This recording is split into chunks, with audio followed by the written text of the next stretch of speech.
220 না? তারপর এটা চারা লাগানো বেশি জানা যাবে না। আসসালামু আলাইকুম, আমাদের ইউটিউব চ্যানেল নতুন আরো একটি ভিডিওতে আপনাদের সবাইকে স্বাগতম। আজকের ভিডিওতে আমি যে বিষয়টা আপনাদের দেখাই দিব সেটা হচ্ছে মালচিং পদ্ধতিতে মরিচের চারা রোপণ। সম্পূর্ণ বিষয় থাকছে আজকের এই ভিডিওটা অনেক বড় হবে। আমি A to Z এই ভিডিওতে আপনাদের দেখাই দিব। ফাইনালি হচ্ছে আমাদের যে ভিটা জমি, আমরা ওইখানে চলে আসছি। সামনে দেখতেছেন অনেক লেবার কিন্তু এখানে আছে, তারা হইতেছে বেড তৈরি করতেছে। আমি সমস্ত বিষয় দেখাই দিব। তো ফাইনালি আমি ওনার জমিতে প্রবেশ করছি। আর এই জমিটা আপনারা চিনতে পারবেন যদি আগের ভিডিও দেখেন। সেই ক্ষেত্রে আগের দেখতে পাবেন ওই যে আমি কপি লাগানোর একটা ভিডিও দিয়েছিলাম, যে ওই পাশে মালচিং পদ্ধতিতে বেগুন লাগাইছে আর এই পাশে কপি লাগাইছিল, আর ওই কপি অংশটুকু উঠাই এখানে মরিচ লাগাইতেছে। আর এইখান থেকে বেড করার সিস্টেমটা আপনি একটু লক্ষ্য করলে বুঝতে পারবেন আসলে কিভাবে বেড করে। তারপর হইতেছে আমি আমাদের যে কৃষক রাকিব ভাই, তার কাছ থেকে আমি যাবতীয় যে ইনফরমেশন আছে সেগুলো আমি নেওয়ার চেষ্টা করব।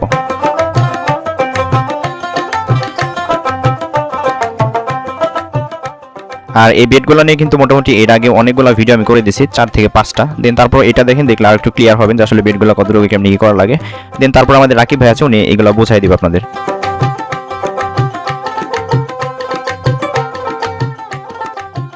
আর বেডগুলো কিন্তু খুবই নিখুঁত করে করতে হয়, কেননা এখানে একটু উঁচা নিচা থাকলে কিন্তু এখানে পানি জমে থাকবে বা পানি জমাট বাঁধবে, যেগুলো কিন্তু পরবর্তী টাইম মানে একটু ওই আপনার কি গাছের জন্য একটু ক্ষতি হইতে পারে, যার কারণে খুব লেভেল সম্পূর্ণ করতে হবে।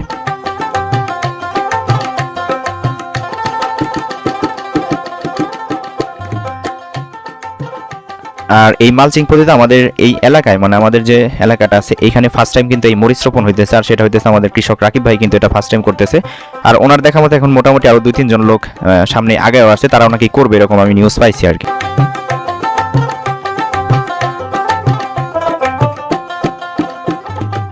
আর এখানে একটা বিষয় আমি বলে দিই, যখন নাকি আপনার বেডে মাটিগুলো দিবেন, দেওয়া শেষ করে মানে A to Z বেডের কাজগুলো সম্পূর্ণ হলে মাঝখানে যে ড্রেনটা থাকে, ড্রেনটা অবশ্যই একটু সুন্দর করে পরিষ্কার করে দিবেন, যেন নাকি আপনি যখন এখানে পানি দিবেন ঢালাই পানি, তখন এইখানে যাতে পানিগুলো গড়াইতে পারে ঠিক মতো।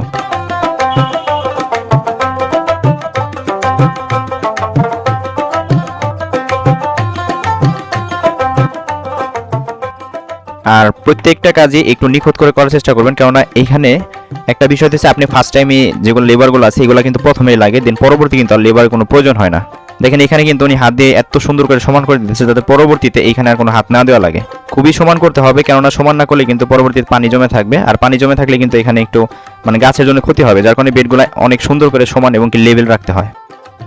আর প্রত্যেকটা বেড কতটুকু কেমনে কি আমি রাকিব ভাইয়ের কাছ থেকে শোনার চেষ্টা করব।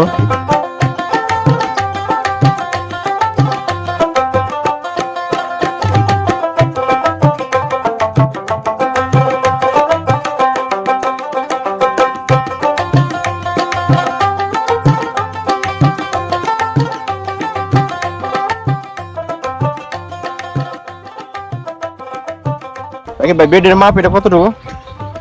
বেডের মাপ হচ্ছে 2 ফুট, 3 ফুট বেড, হ্যাঁ 1.5 foot drain, 1.5 foot drain, 1.5 foot drain, 3 foot bed.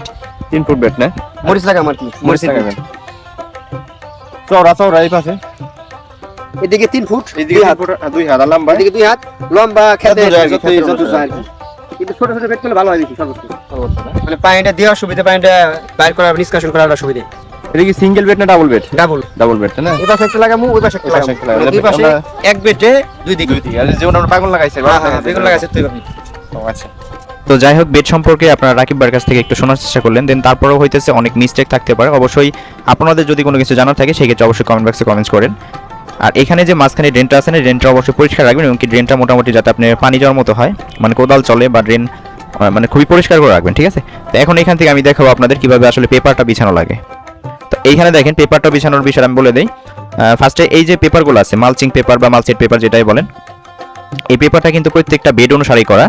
আর এই দেখেন এখানে ফার্স্ট টাইম কি করলো, ফার্স্ট টাইম উনি এই ইয়া করছে আর কি, যে মাথাটা ছিল এই পেপারের, এই মাথাটা এপাশে দিয়ে মাটি দিয়ে কিন্তু ঢাইকা দিছে। দেন এখন হইতেছে ওনারা দুজন আছেন, ওনারা দুজন দেখবেন একবার বরাবর টান দিবে, আর যখনই টান দিবে দেখবেন এটা টান হয়ে একবার কিন্তু বিছিয়ে যাবে।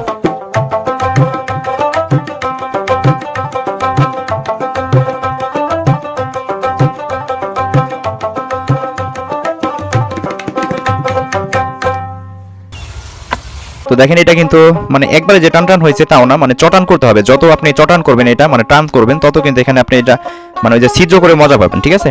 এখানে আপনি অনেক টান হবে, দেখেন অনেক কাজ আছে যেগুলো ফলো করলে আপনার স্টেপ বাই স্টেপ বুঝতে পারবেন।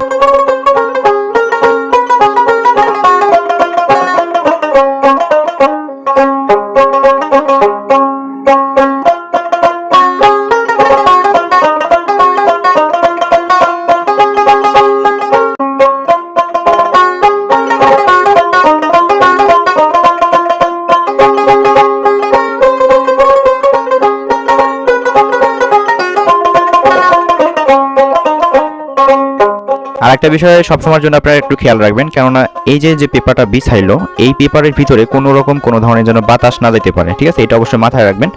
দেখেন এইখানে কিন্তু দেখেন কিছু মাটি দিয়ে কিন্তু পাড়াই দিতেছে প্রত্যেক সাইডে, মানে এই পাশে ওই পাশেও দুই সাইডে কিন্তু সমানভাবে পাড়াই দিতে হবে। আর এখানে দেখেন উনি কিন্তু দেখেন হালকা করে পাও দিয়ে আগে ওই কাগজ যেটা আছে পেপার ওইটা হালকা করে পাড়া দিয়ে দেন, তারপর কিন্তু মাটি দিতেছে যাতে নাকি ওই যে পেপার যেটা আছে ওইটা যাতে মানে অনেকটা চটান হয়, ঠিক আছে? আর যত আপনি চটান করতে পারবেন তত কিন্তু এখানে আপনি ওই যে ছিদ্র করে মজা পাবেন। আর অবশ্যই আপনি হইতেছে একটা জিনিস খেয়াল রাখবেন যেটা মাস্ট, সেটা হইতেছে এইখানে যেন কোনো ধরনের কোনো বাতাস ভিতরে না যেতে পারে, তার জন্য কিন্তু এই যে চারপাশ দিয়ে কিন্তু দেখেন মাটি দিয়ে কিন্তু একবার ঢাইকা দিতেছে।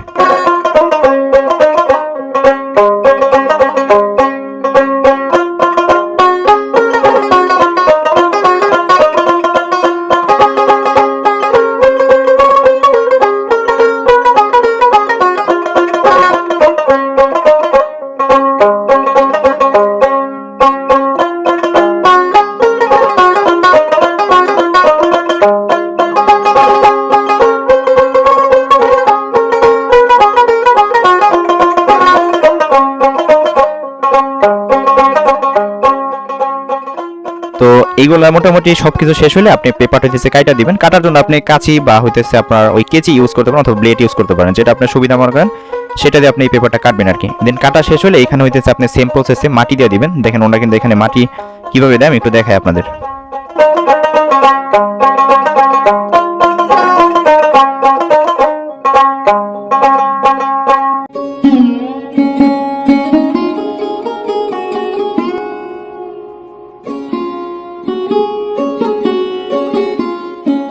তো ফাইনালি হইতেছে আমাদের মোটামুটি 7-8টা বেড করা কমপ্লিট হয়ে গেছে। তো আমি হইতেছে যেহেতু ভিডিও পারবা সেই ক্ষেত্রে আসলে প্রত্যেকটা বেড আসলে করে দেখানো পসিবল না, তো বেডগুলো হলে আমি ভিডিওতে ব্যাক করব। তো আলহামদুলিল্লাহ আমাদের প্রত্যেকটা বেডই করা কমপ্লিট হয়ে গেছে। যেহেতু আজকে সন্ধ্যা লেগে গেছে সেই ক্ষেত্রে হচ্ছে মরিচের চারা লাগানোর বিষয়টা হচ্ছে আজকে আমি দেখাইতে পারবো না। দেন কালকে হইতেছে আমি মরিচের চারা কীভাবে রোপণ করে বা কেমনে কি মরিচের চারা কী জাতের মরিচের চারা সম্পূর্ণ বিষয় হচ্ছে আমি কালকের করে দেখাবো আপনাদের। তো ফাইনালি হইতেছে পরের দিন হইতেছে আমাদের যে জমিটা আছে আমি কালকে যে বিষয়গুলো দেখাইছি, দেন ওইখানে যাইতেছে, ওই জমিতে যাওয়ার পর হইতেছে ওইখান থেকে আমাদের রাকিব ভাই উনি চারা নিয়ে যাইতেছে, আমি দেখাই দেবো আপনাদের। তো এইখানে একটু লক্ষ্য করেন, দেখেন ওনার হাতে কিন্তু চারা আছে মরিচের চারা। আর এখানে কি জাত কেমনে কি হ্যাঁ বা কতদিন লাগছে সময় এই চারাগুলো হইতে আপনাদের হইতেছে রাকিব ভাই সমস্ত কিছু আপনাদের বলে দিবে। তার জন্য অবশ্যই ভিডিওটা ফুল দেখেন। আমি এই কারণে বলছি, দেখেন এই ভিডিওতে কিন্তু আমি মোটামুটি আমি চাইলে কিন্তু আরেকটা পার্ট করে দিতে পারতাম, তাও করিনি, কারণ আমি চাইছি যে এক ভিডিওতে দিলে আমাদের যে কৃষক ভাইরা আছে যারা হচ্ছে আমার ভিডিও দেখে হইতেছে অনেকেই ফলো করেন তাদের জন্য অনেকটা সুবিধা হবে।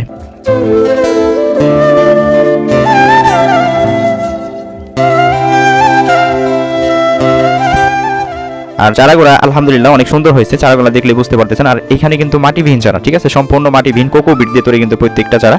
আর প্রত্যেকটা চারার গঠন প্রণালী কিন্তু অসাধারণ।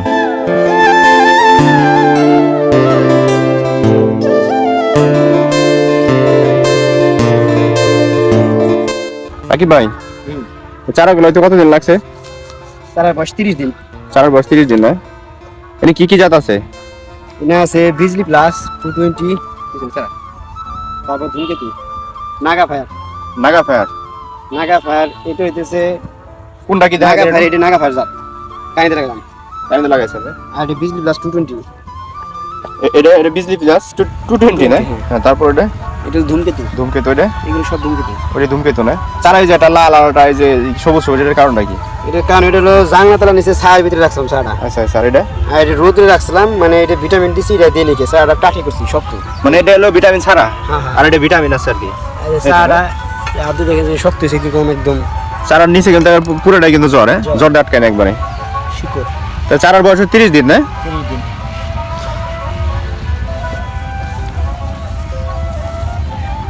এটাও এর চারা। আর এটা হলো যেটা ইটা আছে আর কি ধূমকেতু, এটা না? আর ওই আগে যেটা দিলাম ওইটা হলো বিজলি প্লাস 220, আর এটা হলো মাটি চারা, ধূমকেতু। সম্পূর্ণ মাটিবিহীন, মানে কোকোপিটের চারা। সম্পূর্ণ মাটিবিহীন কোকোপিট দিয়ে তৈরি চারা আর কি। আর ওনার কাছ থেকে আমরা এখন একটু শুনবো যে আসলে কতটুকু ফাঁকা ফাঁকা করে এই চারাগুলো রোপণ করতেছে। আর এটা কয় হাত ফাঁক দিয়েছেন রাকিব ভাই? এটা দিছে 18 ইঞ্চি। 18 ইঞ্চি ফাঁক না? মানে এক হাত করে, এক হাত ফাঁক। মোটামুটি একটা বেডে কয়টা করে চারা পড়বো তাতে? 20টা? বেশি 20টা বেশি পড়বে না? এটা কি এটা না 28টা করে? 28টা না? দাঁড়া আমি দিছি লাগে এটা। যন্ত্রটা তো সুন্দর হয়েছে, হ্যাঁ? যন্ত্র এটা কি নামছেন না? ওদের কাছ থেকে কিনে আনছি, ওদের কাছ থেকে, না? 600 টাকা পড়ছে। তো এখন হইতেছে চারাগুলো লাগানোর নিয়মটা রাকিব ভাইয়ের কাছ থেকে আমরা একটু শুনে নেই। চারা লাগানো বেশি যাতা তো মতে না না। হালকা করে হালকা বসাই করে আলতো করে এটা দেখা যদি লাগায় দেখ হ্যাঁ আস্তে করে দিয়ে এভাবে কি গর্ত করে এই কোকো পিট লেভেল সমান থাকবো দিয়ে এই সাইডে হালকা করে চাপ বাস মানে আমরা যে এলাকায় যেভাবে লাগাই হবে না এলাকায় তো মনে করো উপরে পড়ে যায় চারা টিভি দিয়ে হ্যাঁ প্রচুর শক্তি প্রয়োগ করে আর আমি যে হালকা জাস্ট একটু নামাইলাম ধরলাম শেষ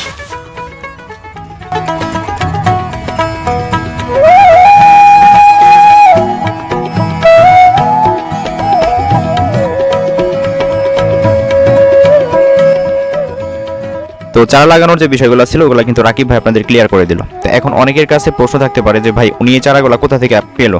তো এই চারাগুলো কিন্তু উনি নিজে উৎপাদন করছে, সেই ক্ষেত্রে উনি জাস্ট এই কোকোবিটের যে মাটিগুলো আছে, সরি মাটি বলতেছি কোকোবিট যেটা আছে আর কি, ঠিক আছে, চারা যেটা উৎপাদন করছে উনি হয়তো সেটা মানে ফাঁকে থেকে কিনে নিয়ে আসছে, ঠিক আছে, আনার পর উনি নিজে হইতেছে বীজ দিয়ে এগুলো করছে আর কি। আর বীজগুলো হইতেছে উনি এইগুলো হইতেছে এগ্রোওয়ান কোম্পানি থেকে উনি এইগুলো ম্যানেজ করছে আর কি।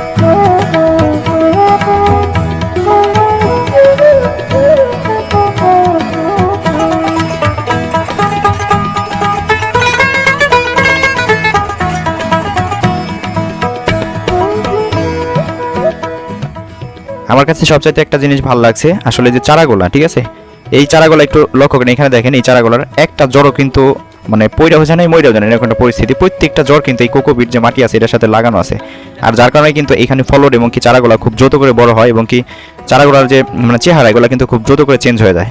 একটু লক্ষ্য করলে বুঝতে পারবেন এখানে কোনো ধরনের কিন্তু মাটি নাই কিন্তু, ঠিক আছে।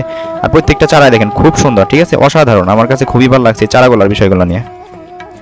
তো যাই হোক, আমরা হইতেছে এগুলো লাগানো শেষ হলে আমরা হইতেছে আপনাদের তার পরবর্তী যে ধাপ আছে এগুলো দেখা দেবো, যেহেতু ভিডিও পারপাস আসলে সবগুলা কিন্তু দেখানো সম্ভব না। তো আলহামদুলিল্লাহ আমাদের মরিচের চারা লাগানো কমপ্লিট হয়ে গেছে। দেন এইখানে দেখেন প্রত্যেকটা বিষয় কিন্তু আমরা কিন্তু এই ভিডিওতে দেখাইছি। এইখানে ফুল ক্ষেতটা বা জমি যেটা আছে এটা কিন্তু ফুল লাগানো হয়ে গেছে, ঠিক আছে। দেন জাস্ট এতটুকুই ছিল হইতেছে এই পার্টে। দেন নেক্সট একটা পার্ট আসবে এই মরিচের চারা নিয়ে, এই মরিচের চারা কত বড় হইলো বা এই মরিচের চারা কী কী কীটনাশক ব্যবহার করলো, A to Z থাকবে পরবর্তী পার্টে। অবশ্যই পরবর্তী পার্ট দেখার জন্য আমাদের চ্যানেলটা সাবস্ক্রাইব করে নোটিফিকেশন বেল অন করে রাখেন। তো পরবর্তী পার্ট দেখার জন্য সবাইকে আমন্ত্রণ রইল। ভালো থাকবেন সবাই।